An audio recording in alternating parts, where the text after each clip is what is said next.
Alrighty, good morning everybody and welcome to the wolfSSL live webinar on secure and reliable firmware updates with wolfBoot with wolfSSL Senior Engineer Daniele Lacamera. My name is Kajal Sapkota and I will be moderating this webinar. All attendees will be in listen-only mode. If you have any questions, please feel free to use our Q&A box or raise your hand to be unmuted if you would like to ask the questions live, as we do host a Q&A session following the presentation. This webinar will also be recorded and made available on our YouTube channel shortly after the presentation. And I invite everyone to follow us on Twitter at wolfSSL. As well as all of our other socials. And please feel free to email us at facts@wolfssl.com if you have any additional questions. And now I'd like to give a brief company overview before we move to the technical presentation.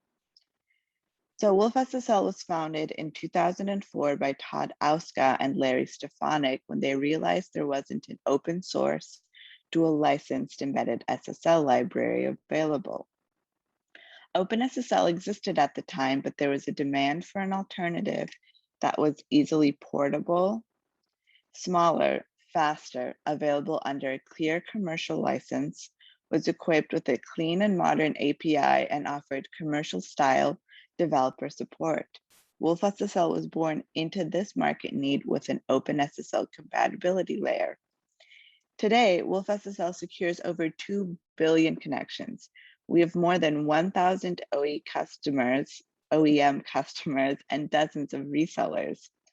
wolfSSL is made up of almost 50 dedicated employees in 2021, most of which are engineers. This progress is, of course, supported by a strong partner network that we're very proud of, which includes DDCI, STMicro, and RTI, for example.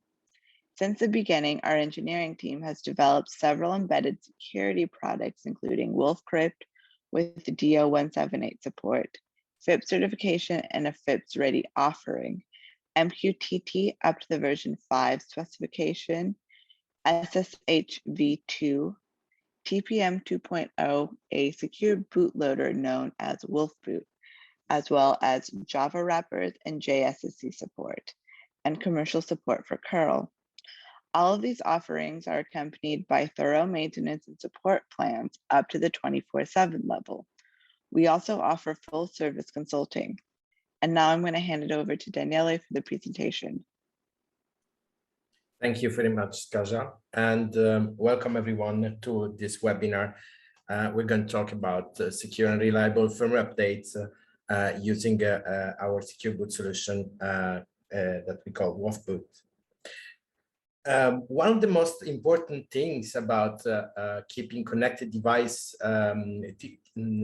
one of the most important things for IoT security is to keep connected devices updated, because we know that software changes fast, vulnerabilities move fast, the vulnerabilities move very fast. And I decided to add this article to this slide about TCP/IP flows that have affected a lot of IoT devices because they were present in popular TCP/IP stacks just at the beginning of last year, at the end of last year. And this means that if you have already a device in the field, it needs to be frequently updated. And the most important thing about updates is that they also must be delivered securely and quickly. Our approach to all our software components is to vulnerability management is that the vulnerabilities are fixed as quick as possible. We get in emergency mode, we release a new version of the software within 36 hours from when the report of the vulnerability is disclosed to us. And this means that we need a reliable and secure way to update our devices on the field. For this reason, we started looking at a standard way to implement firmware updates. When we started this development, we decided to follow a group that is called SUIT within the International Engineering Task Force. This SUIT is an acronym for Software Updates for the Internet of Things, and they have been working in the past few years on an internet draft to define the guidelines for correctly updating the firmware on Internet of Things devices. Lately, this document has been standardized into RFC 1919. Earlier this year, these guidelines have become an official IETF standard in the same way as TCP/IP specification or security specification. This is actually a standard now. So wolfBoot has been designed according to these guidelines. For instance, it is required that the bootloader component is agnostic on the transport used for the images to be distributed, and it has to be friendly to broadcast delivery and use strong cryptography. In particular, it indicates that the secure mechanism should be preferably based on asymmetric cryptography in order to verify the authenticity of the firmware. And the integrity is verified through a digest mechanism, such as a hash algorithm. So we did already have all the components, the crypto components that are offered from wolfcrypt to implement this kind of security at the bootloader level. So the project at the beginning was to write a secure bootloader from scratch, which is it is a complex project. So it took us several years to reach the standard that's required by the specifications in order in the realm of testing corner cases and testing the reliability and the security of the update mechanism, testing around the code safety, having reliable and usable key management systems, support for different types of chain of trust, trust anchors, trust anchor store that we'll see later, and even the support for secure elements. And of course, another challenge is the integration with the development lifecycle of an existing application product, and the integration with an actual production line, so end-of-line testing, production deployment that also usually includes the provisioning of the key material in the trust anchor store. If you do this on your own, it has a big impact on your development cost. So when you decide to write a bootloader from scratch, as we did, you must consider the actual impact on your time to market, on the support and maintenance on the field, on the side activities, because bootloader is probably not the central part of your own development. So it's going to steal time from your main activities in your embedded system and your applications and services. So the same way, you should not start writing your own TLS library or your own TCP/IP stack in most cases, or real-time operating system from scratch. We believe that the same philosophy should apply also to a bootloader, because as a self-contained project, it requires a lot of time and effort in order to reach the standards that are, let's say, foreseen for this kind of this type of software component. But at the same time, we saw the need for this bootloader to be universal. So we really focused on portability. We started from 32-bit microcontrollers, so MCU-based systems, and then we later scaled up to larger systems, rich environment with full-blown operating system. We wanted to use SHA-2 or SHA-3 digest to verify the integrity of the system. And of course, we wanted to use asymmetric public key firmware authentication. And but we also had to take into account a number of requirements that come directly from the embedded market. So small footprint in order to cope with those microcontrollers that come with a very small amount of non-volatile memory. The memory safety at runtime in order to reduce the attack surface. A lot of bootloader implementation allow dynamic memory allocation, for instance, which is adding some attack surface due to the usage of memory that's not allocated at compile time. We also decided that interrupts must have been disabled at all times in order to have a statically predictable execution flow to the single instruction. This is most important for safety reasons, especially when you're running this bootloader in safety critical environments such as automotive or airborne software, so in a DO-178 environment. So for what concerns the firmware update mechanism, as we said, this must be independent from the bootloader as mandated by RFC 1919, and we also offer a reliable way to fall back to a previous version whenever the update fails.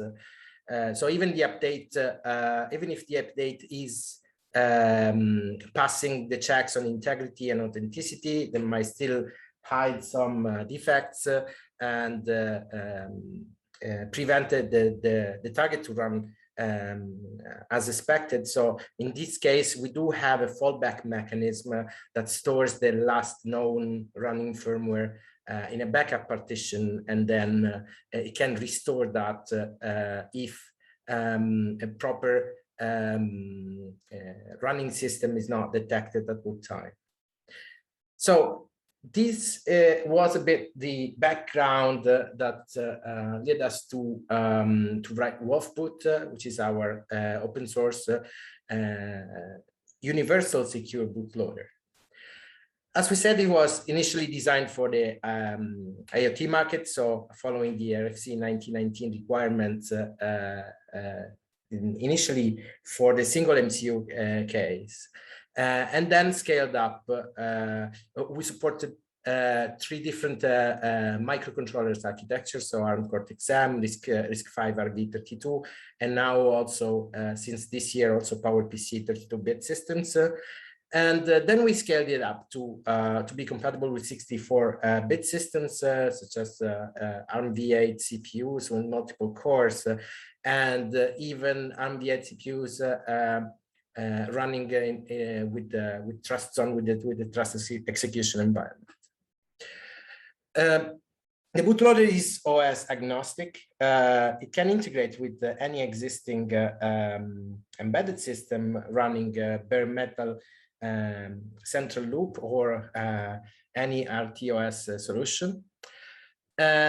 But it also, when you scale it up to a rich environment, it has support for standard boot procedures. So it provides support for booting Linux, passing a device tree, authenticating a root file system besides the kernel itself, as long as this is in read-only mode.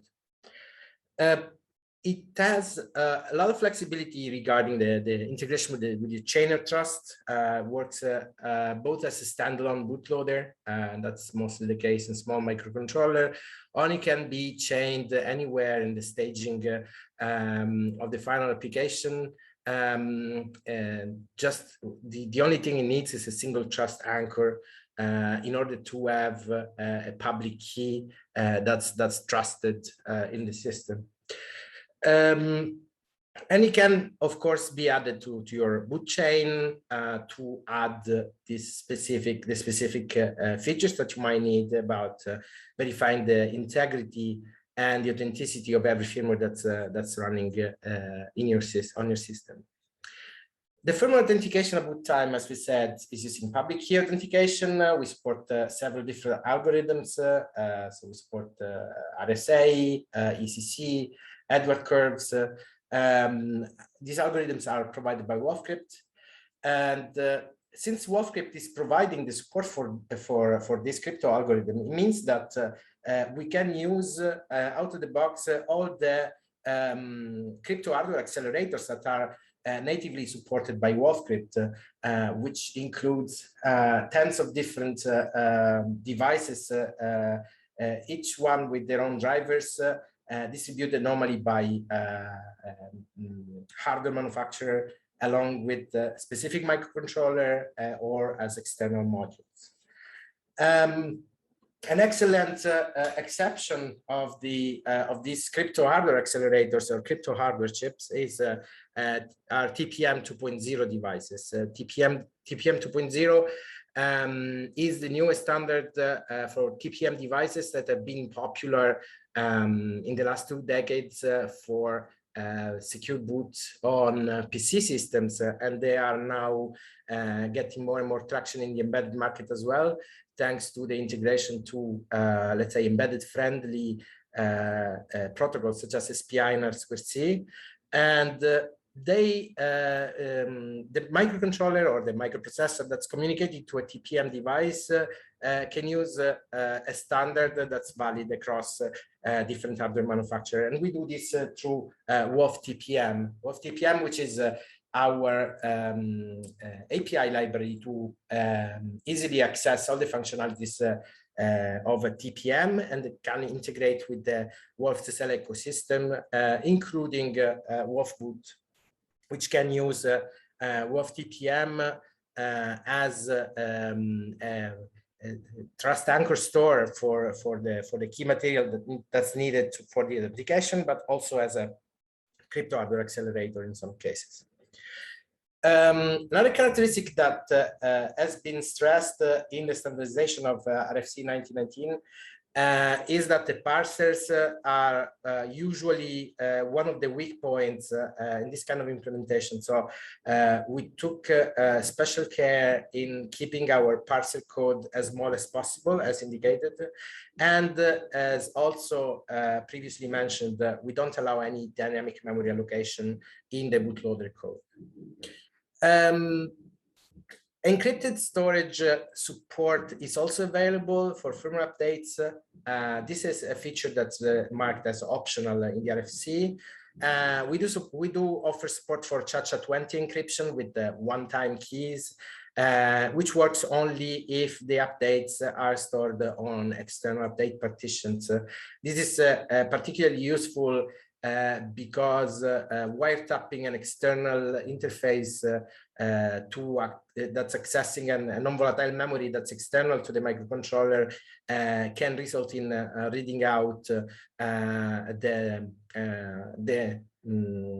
update, so the firmware image in plain text, which is something you might want to avoid if a potential attacker has physical access to the embedded system. Other important features, wolfBoot is capable of updating itself, which means that it can receive a signed image of an update of the bootloader code, and temporarily running from memory, from volatile memory, in this case from RAM. It can basically format, erase, and replace its own code for the next boot. This is not as fail-safe as the normal boot procedure, so it's something that we consider some kind of emergency procedure. For instance, if the trust anchor store is part of the bootloader code itself, this is the only way to update a public key that has been revoked. We provide, as I said, key management tools that are distributed with wolfBoot code. We do provide and maintain 2 different versions. One is Python 3 based and requires the wolfCrypt PY module. and the other one is in C. The two tools are perfectly equivalent with the same syntax. The C version is distributed with projects to compile an executable on any target system. The key management tools are normally run on your cloud or on-premise server, where the updates are signed and distributed to the targets, and it will need a private key that's corresponding to the public key that's in the trust anchor store of the bootloader, in order to be able to sign and distribute this authenticated firmware updates. When there is a necessity to use a third-party signing mechanism, for instance, an external hardware device that can sign the firmware for you, or multiple parties involved in signing the final image, it is the key tools already provide a way to split the signing steps, to split the execution of the signing procedure into different steps, in order to offload some of these operations, such as the signing of the payload itself to third-party components. wolfBoot, as all our software products, is actively supported and maintained, distributed with 2 licenses, GPL version 2 for integration with free software projects, and a proprietary license for the commercial needs, and to distribute on non-free software projects. And we do offer support packages to answer your questions and help you with the integration through our support desk, which is active 24/7. As we said, we focus a lot on portability, which means that we try to keep the platform-specific code as small as possible. So our hardware abstraction layer reduces the target-specific code to a very few functions, which are basically just needed to access the non-volatile memory on that specific device. And we do also have support for SPI and external flash memory devices, which is platform independent, and it's again only depending on a couple of functions in order to access the embedded buses on a specific device.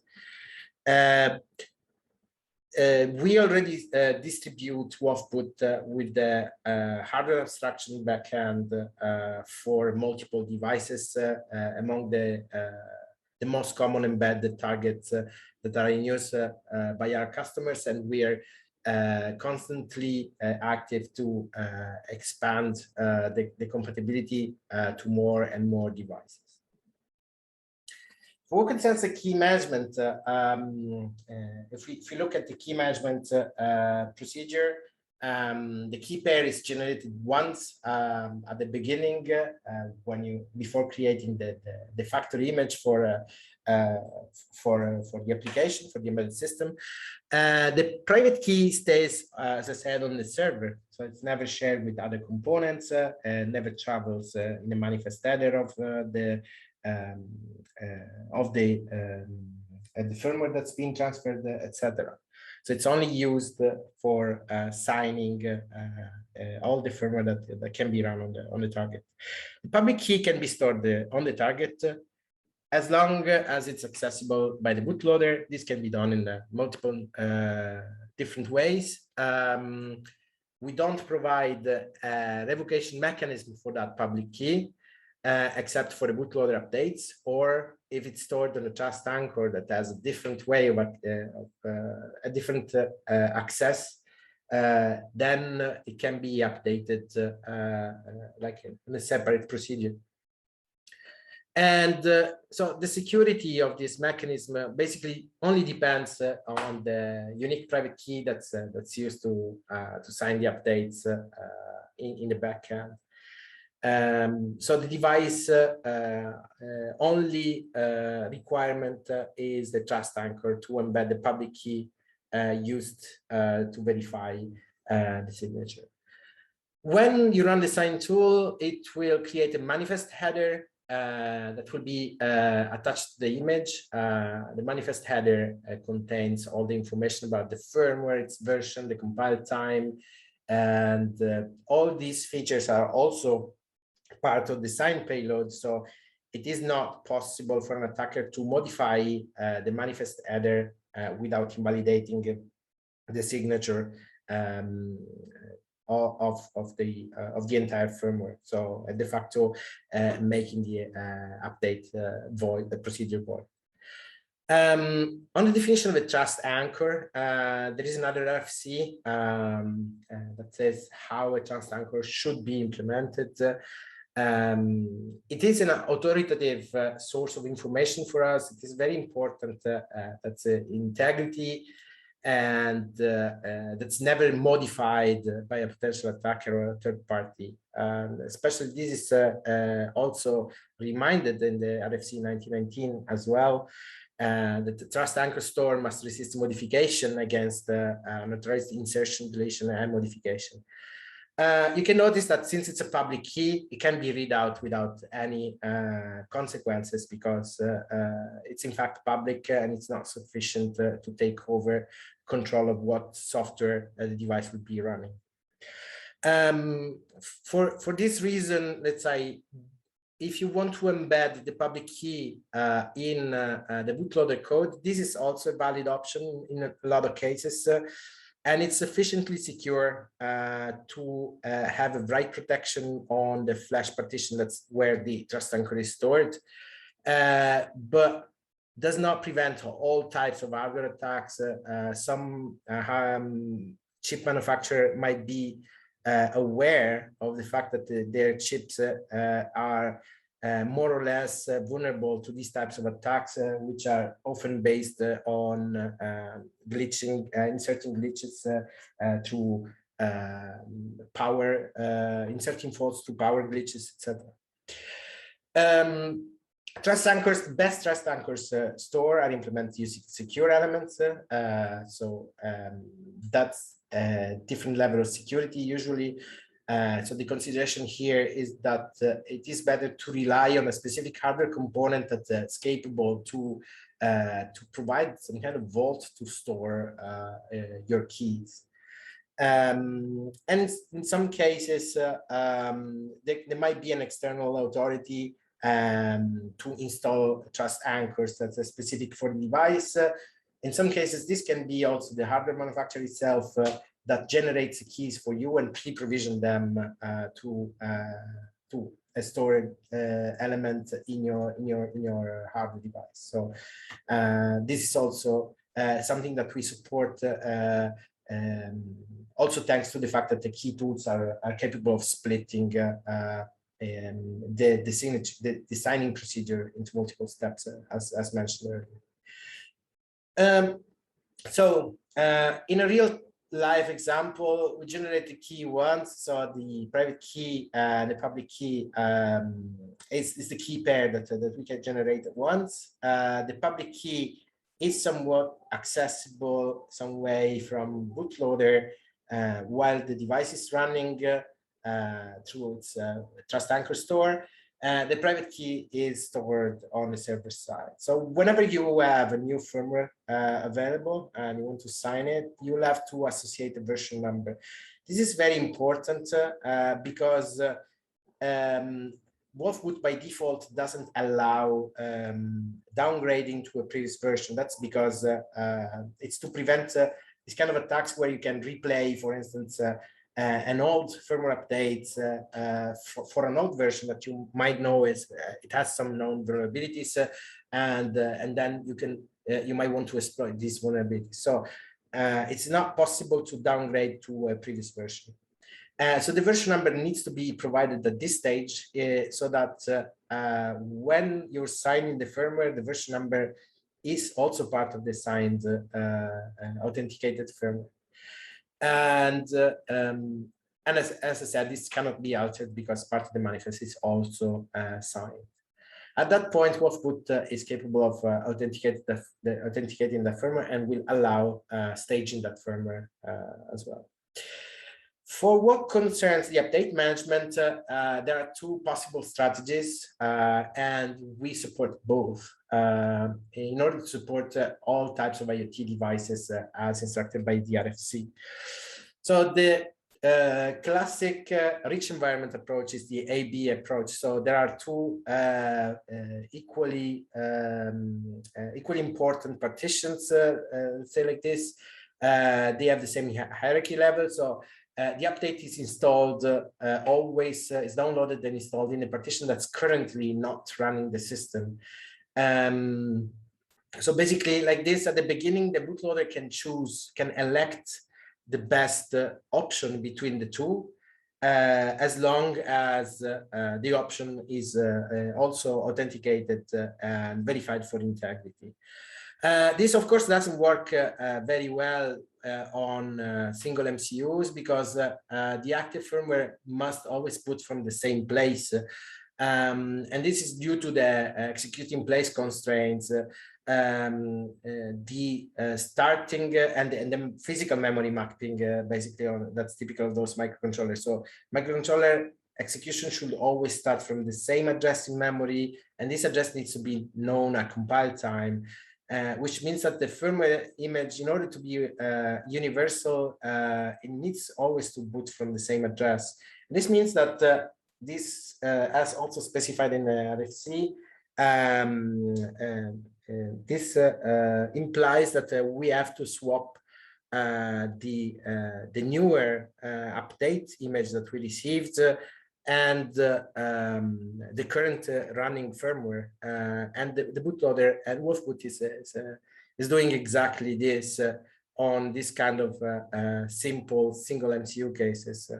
You usually have a small partition at the beginning of the flash that's used for storing wolfBoot itself. The boot partition always contains the current executing firmware, and the update partition is where the application will download the valid firmware update. So after the firmware update has been confirmed to be valid and authentic, the swap will start, and this requires a third partition that's called the swap partition. It is as small as the flash physical sector size in most of the cases, and it's only used internally by wolfBoot to ensure that there is always two copies of the same sector, even during the swapping phase, so that in case of a power fail scenario, wolfBoot will restore the swap operation from where it's left, and there's always two copies of the same physical sector, so no data is lost, and the system is guaranteed to be reachable afterwards. Updated swap partition can also be mapped on external devices, even in the single MCU case, which means that they can be stored on an external SPI flash, etc. A recent feature we added is the Delta updates, which is incremental update images, which are much smaller in size because we basically created binary patch between two versions. This has been introduced as an additional feature of the signing tools, which can create a patch, basically a binary patch between the current running version and the new version that has to be released. This is because most of our customers have noticed that, especially on very small bandwidth devices or power constraint, the update time and resources used were as big as replacing the entire firmware, while sometimes it's just a few updates in your software can result in a few hundreds of bytes or a few kilobytes of difference between two versions. So it makes sense to have this kind of update mechanism, which also retains the same characteristic as the normal update. So even adds a new level of authentication because the signed binary patch is also verified for authenticity before starting to apply it, and it will be verified again at boot time as the signed resulting image that can be rebuilt by the patch diff internal tools that's running inside wolfBoot. And of course, also the revert is possible. So if something goes wrong, we can still switch back to the previously known good version because the patch that's been distributed works two ways. So it can do version A to version B and vice versa. Let's just quickly go over real life product release cycle when wolfBoot is used to provide secure remote firmware updates.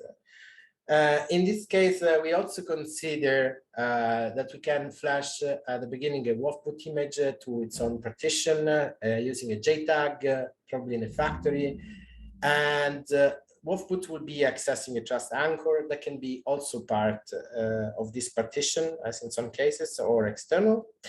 And we also want, of course, to sign a valid firmware image that we call a factory firmware. It's probably going to be version number 1, and flash it to the boot partition as a factory firmware image. At this point in time, we don't need the JTAG interface anymore. So if there is a way to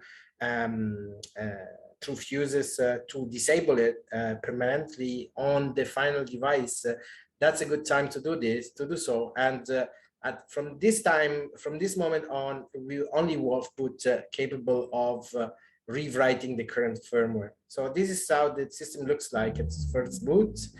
And the wolfBoot will verify and boot the current firmware image. And then the application is capable of receiving a signed update and storing it in the firmware update partition. So at that point, after the update has been received, for instance, from a network, and we said already that wolfBoot is transport agnostic about this. After the next reboot, wolfBoot must be notified through a simple system call that there is a new update available. So it will be capable of verifying the update. So first it verifies the integrity using SHA-2 or SHA-3, and then verifies the authenticity, checking the digital signature and checking that the content of that update is valid from an authenticity point of view. If this is the case, the swap will start. The swap operation will start while the bootloader is running. So the two images will be swapped in place, which means that we're keeping a copy of the working firmware in the update partition. There is a few flags that are stored at the end of the partitions to keep track of the status of the update. So at the next boot up, basically your new version becomes your current version, and it just starts normally. And this system is already ready to receive the next update. If something goes wrong, the swap operation will be repeated. So basically the old version will replace the current one. As I said, the swap operations are fail-safe. The power can be interrupted. So microcontroller can be reset just in the worst time possible when wolfBoot is swapping into the two partitions, and the swap will be resumed at the next reboot from the point it was interrupted. So it prevents breaks. So even there is a power fail and you cannot access your device physically, it's sufficient to trigger a reboot to have the device working again with its last working firmware. This feature is not available across all microcontrollers because it requires the flash memory to be rewritten more than once after an erase, only adding zeros, which is something that most flash devices support nowadays. So the kind of problems that are solved regarding firmware updates just by installing a secure bootloader are already a lot. But we still have to figure out a secure way to transfer our firmware updates, because we said that the bootloader is agnostic to the transport used there. For this reason, we do support several different standard protocols in IoT. Of course, we always recommend that the protocols that you use are based on the latest TLS standard. Version 1.3 is the recommended version by IETF. Officesh offers TLS 1.3 security components just for the kind of systems that are usually benefiting from wolfBoot as a secure bootloader. And so we have some shared characteristics there as well. So Officesh is as well OS agnostic, and it's adaptable to different transport and data link infrastructure. What we recommend is that you use an encrypted channel, even if authentication is less important, the least important part of TLS in this case. We still want to have a secure channel to transfer our firmware updates. So we can, why not using the same mechanism that we already use for transferring data in a secure way? So the entire Officesh ecosystem. So on top in green, you can see different type of applications that can be built on your embedded device and supporting, let's say, the most common standards for a communication for IoT to the cloud or on-premise device or on-premise services. And on top of this, you can see we have multiple software library components that can help you with this goal. And on the bottom, you see that we're agnostic on the TCP/IP stack used, and especially on the physical channel. So it can go from Ethernet to LP1, LTE, mobile, Bluetooth, or even non-TCP/IP, such as CAN bus, SEM bus, etc., Bluetooth. So some of the most popular solutions for synchronized data and also the firmware updates in this case could be HTTPS through REST APIs, it could be SSH as FTP, and it could be mqtt over TLS. Of course, there are other options available, and they're all valid as long as they are secured through a TLS 1.3 channel. But why we chose to talk about this today, those are standard protocols. They are easy to integrate with commercial cloud services and provide, of course, the top tier type of security for data in motion. SSH is a classical Unix way of exchanging data and files between standard Unix systems. And then we offer wolfSSH, which is a library that provides both server-side and client-side implementation of the SSH version 2.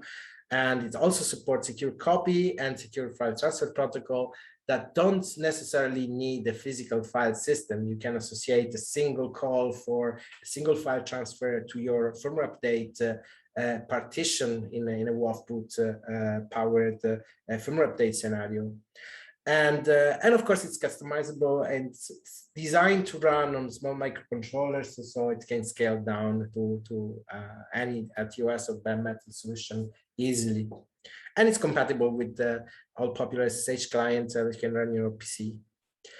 Curl is for sure the Swiss Army knife tool of internet clients nowadays. It's available on a huge number of embedded systems. It is packaged for almost maybe all Linux distributions. Is one of the most popular open source projects there.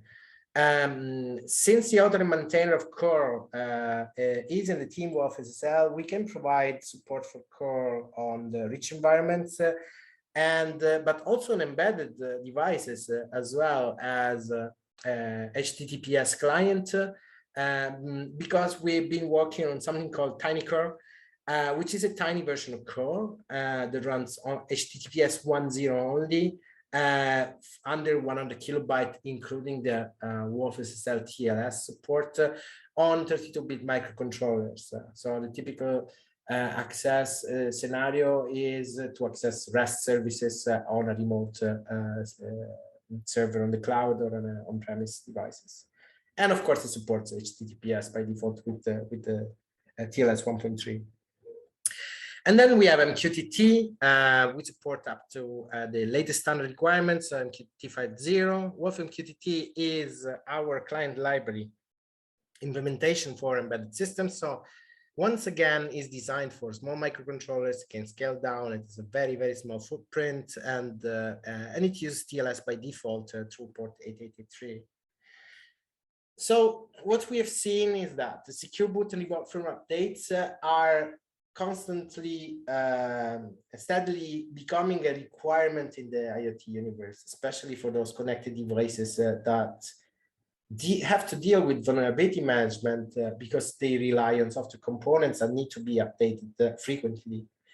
wolfBoot is our implementation of a secure boot through public key authentication and provides a reliable update installation mechanism, which is fail-safe, RFC 1919 compliant, and based on manifest header with strong encryption, strong security for authentication and integrity checks. wolfSSL is the core component that brings TLS security for the IoT world, and it enables security for data in transfer for all these IoT devices. wolfSSH, TinyCore, Wolf mqtt are some of the example of the solutions that we offer for uploading secure firmware updates on the field using the most common standard protocols used by the cloud services nowadays. So this concludes my presentation. So I'd be happy to take questions through the Q&A or the chat.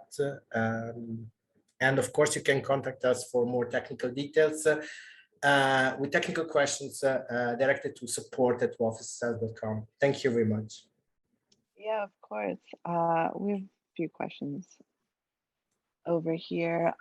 Is the server TPM used by default to store the signing key?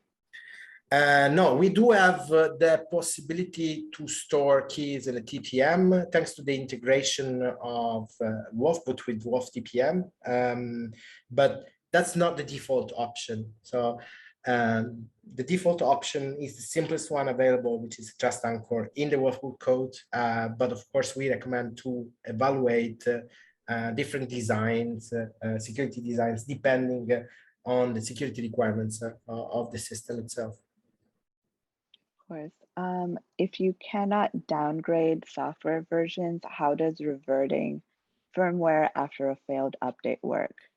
That's a great question. So that's the only exception of the rule of the version, because basically wolfBoot takes a different branch of its execution where it notices that there is a broken update that's in the main partition. So it forces the downgrade of a firmware that was already verified and was already running. It's known as the last running one, actually. Okay, this might be the same or similar question. Isn't revert the same as going to a previous version, like a downgrade?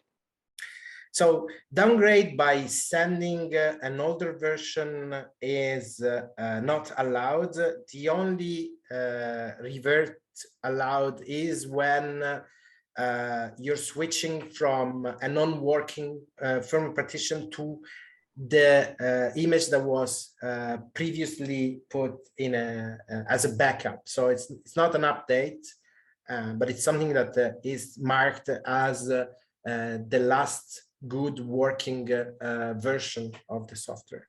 So again, it's clearer if you go through the source code of the bootloader, but basically there is an exception for downgrading for the swapping operation that's related to when the firmware has been marked as a failure. Okay, awesome. Who authenticates the wolfBoot, and where is the public key for its authentication stored? So this is a chicken and egg problem, of course. So on some more advanced devices, there is a first stage bootloader that can do some primitive authentication, for instance, by setting a fixed CRC and treating the wolfBoot as immutable. In that case, it means that the wolfBoot cannot be updated anymore, and it's immutable forever, because the first stage bootloader will only recognize wolfBoot as a second stage if it corresponds to the initial, let's say, signature, even if it's just a CRC check. So it's not very secure. In some cases, you have first stage bootloaders with strong trust anchors that can be passed, and you can actually do a verification of the signature for the bootloader. In the single microcontroller case, I always take that as the simplest example.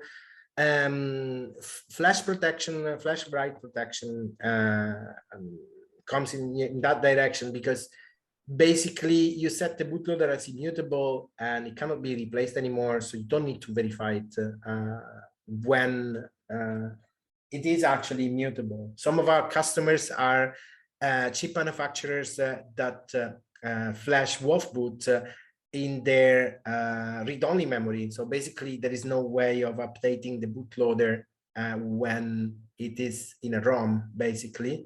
And in that case, of course, once again, bootloader is going to be immutable, so it is not possible to update that anymore. Okay. How do you update wolfBoot? Okay, wolfBoot is updated by signing a firmware bundle that contains a bootloader image. There is a specific option for the signing tool in this case. So you recompile a newer version of wolfBoot and send it in this bundle. When wolfBoot sees this, it will jump into RAM. So basically duplicate its own code and stop executing from the flash, jump into RAM, and then capable of erasing and rewriting a newer version of itself for the next boot. Awesome. What is the approximate code size of the solution or of wolfBoot? To give you an idea, since we support different algorithms, it depends on the crypto algorithms used for the verification. The smallest solution is always the slowest, but it can be as small as 10 kilobyte total footprint size for wolfBoot. The fastest solution need 25 to 30 kilobytes. And then if you add more features, more optional features to it, like delta updates, it might take a few extra kilobytes, or if you have SPI drivers, etc. But I would say it's something between 10 and 32 kilobyte max. Fantastic. Since you said that there is usually a first stage bootloader, for example, trusted firmware ARM, does that mean wolfBoot is a second stage bootloader on the same level as U-boot? As I said, this is a very flexible option. You can put wolfBoot to any level, to any stage level in your boot chains. Totally up to you and the specification. But yes, in those devices where there is a first stage bootloader that can verify a second stage bootloader, and usually second stage bootloader might be something like U-boot, yes, we tend to replace U-boot with wolfBoot in those specific scenarios. Okay, fantastic. This question is a little bit long. I think I'll separate it into parts. What are your thoughts on using a completely separate memory partition besides wolfBoot, boot partition, etc., for a dedicated image loader partition that is very simple and used to check if there are any new SW updates pending on the power on reset? Yes, I'm reading the question. This way, if we trust Mm-hmm. a lot of application is separately locked in a separate memory region, it would be not part of the application. Jump from the wolfBoot to the loaded partition might be performed first. Skipping, repeating the image loader logic, the application image. Okay, this is a more complex scenario. Let's say this is something that we have supported for some of our customers. So some use cases that where we have done simple customizations is where, for instance, you need separate partition and you want to update separate partitions using the same update partition, and then you know, it's just depends on the use case. In some cases, we run in a trust execution environment, not only on CPUs, but also on MCUs. So the new Cortex M33 and 23, for instance, some of them support TEE and Trust Zone M. And their wolfBoot can be used in a secure world in order to boot non-secure application, non-trusted application in a non-secure world, or keep the secure bit on and boot into still in the secure world. So it really depends on what are the goals for your secure boot. But of course, there is a way also to have two stages of wolfBoot that work a bit like the question asked. So there's a first stage that's immutable and it's still wolfBoot, and then you have a second stage wolfBoot that can be updated just as any of those normal components. The goal here was to create a very small and trusted and safe and secure bootloader, so that in those solutions where it needs to be immutable, it's still a perfectly valid solution because it's a smaller portion of the entire system, and still the attack surface it's very small, so it poses much less security problems if you compare it to a more complex bootloader that's accessing a number of different devices, such as, I don't know, UART for logging or mapping memory in the heap, etc. So the goal there is really to implement what's indicated by the RFC 1919 and have a small piece of bootloader that's that can initiate this kind of more complex, more rich chains and staging scenarios. I hope this answers a little bit. Okay, I think they have a follow-up. Simply put, would it be advisable to integrate image transport logic in a separate memory partition instead of embedding it into the application logic? Oh, but this is already the case. So the partition where you receive the application can be anywhere. So in the simple MCU scenario, I showed that there is a partition on the internal flash, but it can be a neighboring system, for instance, exporting that through a UART device in the form of a file. Think about those hybrid devices where you have a Linux system, and then you have MCU that needs to rely on a partition for its updates. And this partition can be simulated through a file on a neighbor Linux system. It's completely separated from the logic of accessing the flash for booting. So there is an abstraction that lets you define your memory area used for image transport as any type of abstraction, as long as you have valid input-output functions for it. So basically a read and a write. Okay, fantastic. How can we use an HSM such as that from Ubico? so we do support different other security modules from different vendors, and of course, wolfBoot relies on what's already implemented in wolfcrypt, and we constantly working on adding new devices. I'm not sure about this specific one, but also more generic like PKCS11 or TPM, IoT safe. There is a lot of support for other specific our security modules. I would recommend also to watch the previous webinar presented last week by my colleague David Karski about this specific topic of using HSM.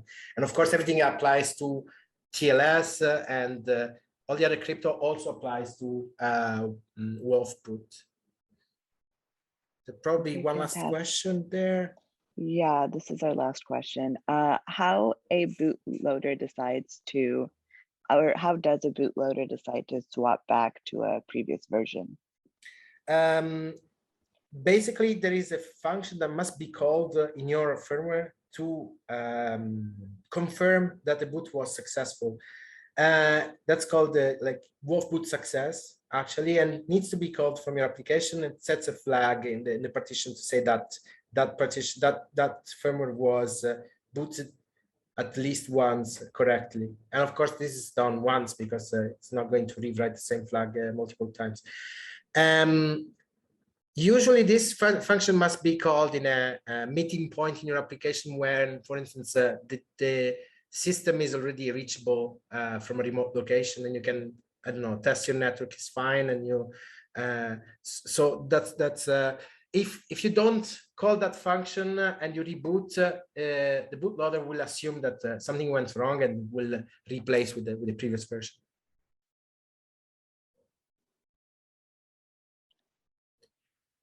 I guess one last, is wolfSSL embedded into wolfBoot?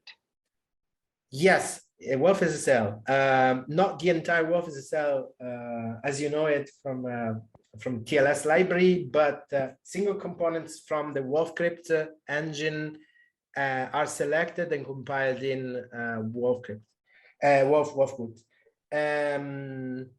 The exception there is if you outsource everything to a TPM, and then wolfBoot would be linked to the wolf TPM without using wolfcrypt, and we'll use wolf TPM for all the encryption crypto modules. Awesome. Okay, thank you so much for a fantastic presentation, Daniele. I just would like to remind everybody this webinar is recorded and will be made available to our YouTube channel following this presentation. If you would like to receive a copy of the slides, please email us at facts@wolfssl.com, and we would love to send that over to you. If you have any other questions or comments, you can also email us either at facts@wolfssl.com, or if you have a specific technical problem, you can email us at support@wolfssl.com, and we would love to help you. And I hope everyone has a fantastic day.